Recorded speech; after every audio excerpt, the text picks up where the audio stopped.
I will engage in insolent behavior once in my life.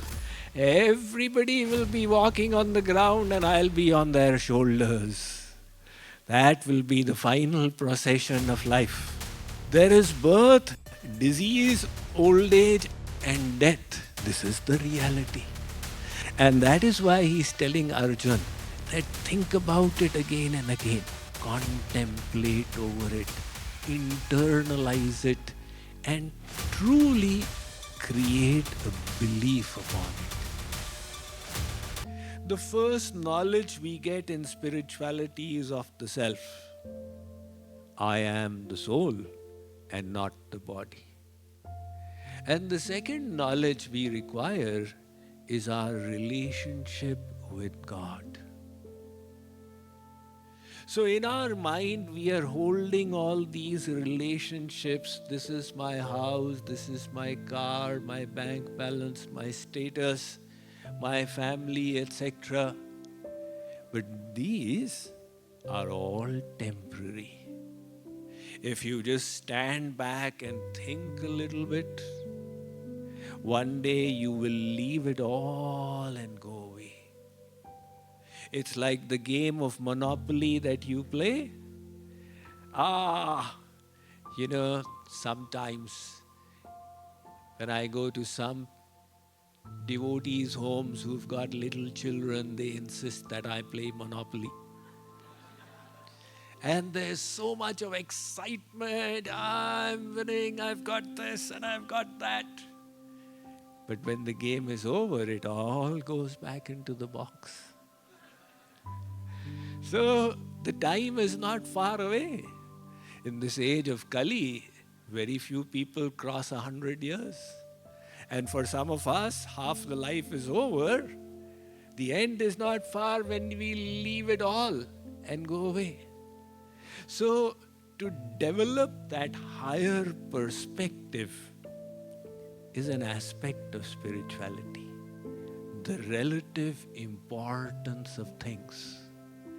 In your value system, what you have given so much of importance to, is it really that important? हम भी गुस्ताखी करेंगे एक बार. One poet, he writes that I will engage in insolent behavior once in my life. हम भी गुस्ताखी करेंगे एक बार. लोग सब पैदल चलेंगे, हम कंधे पे सवार. Everybody will be walking on the ground and I'll be on their shoulders. That will be the final procession of life.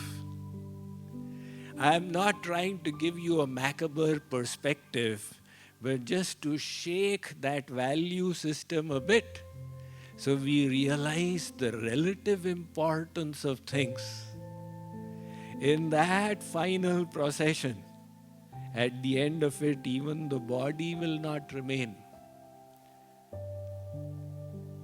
हाड़ जले जो लाकड़ी, केस जले जो घास.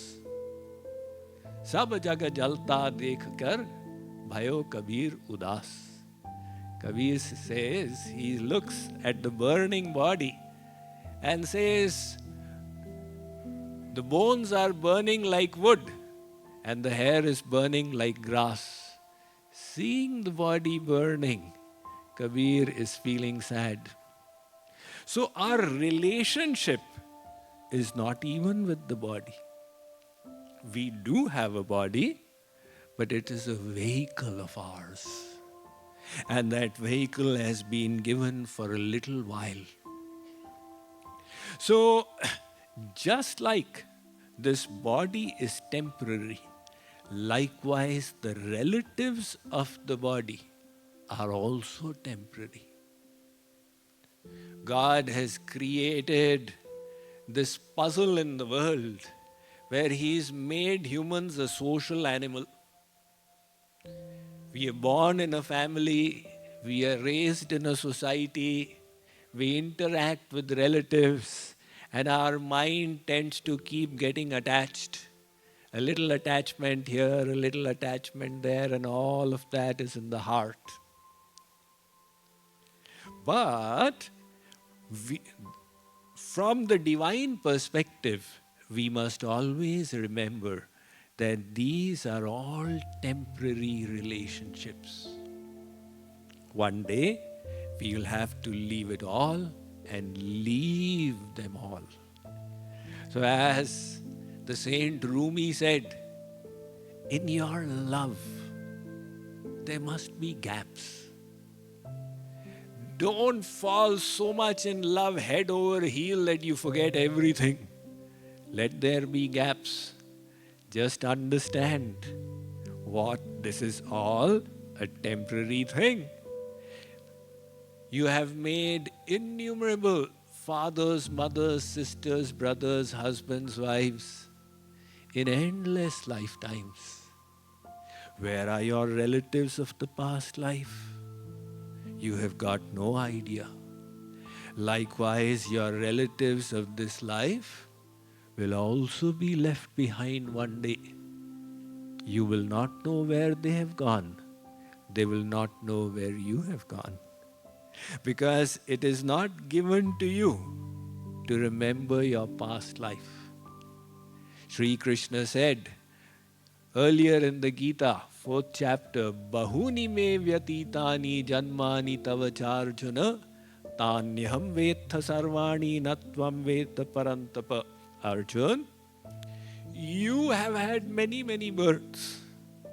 And I have also descended in this world again and again, taken avatars. The difference is, I remember all my past births and yours as well. But you don't remember your previous births. And there's no question of you remembering my previous avatars. So when we don't remember who we were in our last life, where is the question of remembering who were our set of relatives? And that is why Shankaracharya, he said in his famous Bhajo Govindam, Kate kanta kaste putra sansaro yamativa vichitra kasyatvam kaha kutayatas tatvam chintaya manasi bhrataha bhaj govindam govindam bhaj mudhamate. He's saying, O soul, try and understand who is truly yours. And then engage in devotion to your eternal beloved.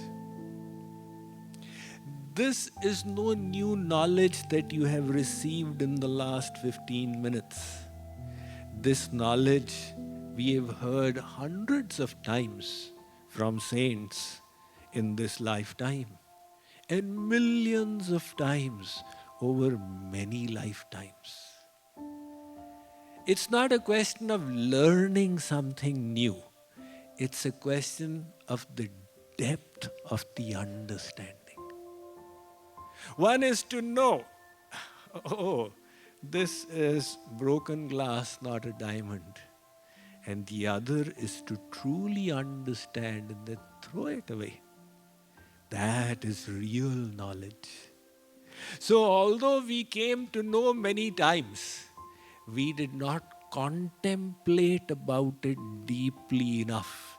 And hence our heart still remains carnal. It remains worldly. It remains attached to the rasgulla, to the house, to the jalebi and all these things. Because the knowledge is not deep enough. And hence our scriptures ask us to contemplate on that knowledge. Sri Krishna tells Arjun, Janma mrityu jara vyadhi dukkha doshanudarshanam. Arjun, think about the defects of this world. You are allured. Oh my God, if I get a visa to USA, I'll be so happy. That's what the whole world is doing, right?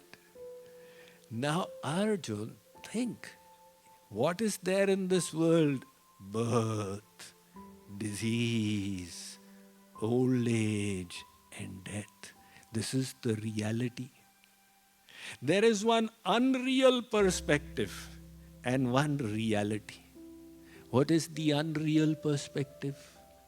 You know, in India, when the marriage ceremony happens, it is like the biggest festival of the lifetime.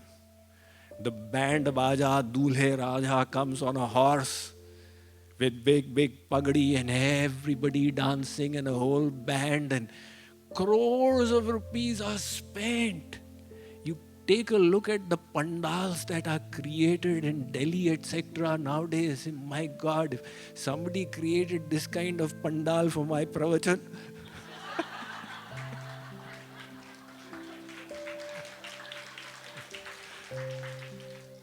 so this is the unreal facade of the world. They are going to get so much of happiness. And later on, the band baja that happens of Dulha Dulhan by Maya Devi, that you have to ask them privately. So this is the reality of the world. Sri Krishna is just telling Arjun that, Arjun, think of the reality of this world. There is birth, disease, old age, and death. This is the reality. Now, if you were the Buddha, you would see, there's an old man. I will also grow old one day. There's a sick person. I'll also grow sick. There's death. Oh, this is the reality. Okay, I am detached. Now, the Buddha was in a different class. In our class, we need to revise this knowledge. And that is why he's telling Arjun that think about it again and again. Now, Arjun was also in a different class because after hearing the whole Gita, he says, Nashto moha smritir labdha. Sri Krishna, my ignorance is gone and now I'm in knowledge. But we, ordinary souls, will need to hear that knowledge repeatedly, contemplate over it, internalize it, and truly create a belief upon it. Then the deep change will happen that we seek. So, Sri Krishna is giving us in this verse the knowledge of our eternal relationship with God. He says, Arjun, he is your gati. Gati means the destination. People ask, what is the goal of life? The goal of life is the Supreme Lord. And he is your bharta. Bharta means the one who maintains. He is ensuring that in spite of all the nonsense we do, the earth is still protected from global warming and everything. He is keeping it inhabitable for us. He is the maintainer. Prabhu, he is our master. We are his servants. Sakshi, he is our witness, eternal witness, who is always inside, who is aware of our every thought, from whom nothing is hidden. Eternal witness. Nivasaha, our abode. Sharanam, our shelter. Suhrit, our true friend. Prabhavaha, he is our creator. Pralaya, he is our final end. Sthanam, he is where we reside. Nidhanam, our resting place. And he is the eternal seed. So, this deep kind of relationship, if we ponder over this, it will naturally lead to curiosity about Him, about why He has sent us here, about the laws that He has made that govern our life, and about how we can cultivate in our hearts love for Him. There is a beautiful poem written by a poet which is very famous in this world, Footprints in the Sand. So the poem says that one night in my old age, I had a dream. And in that dream, I was walking on the sand by the seaside. And all the images of my life, various scenes kept flashing before me as I kept walking. And then when I looked back, there were two sets of footsteps. One was of mine and one of God. And then I noticed that in the darkest moments, there were just one set of footsteps. The other were gone.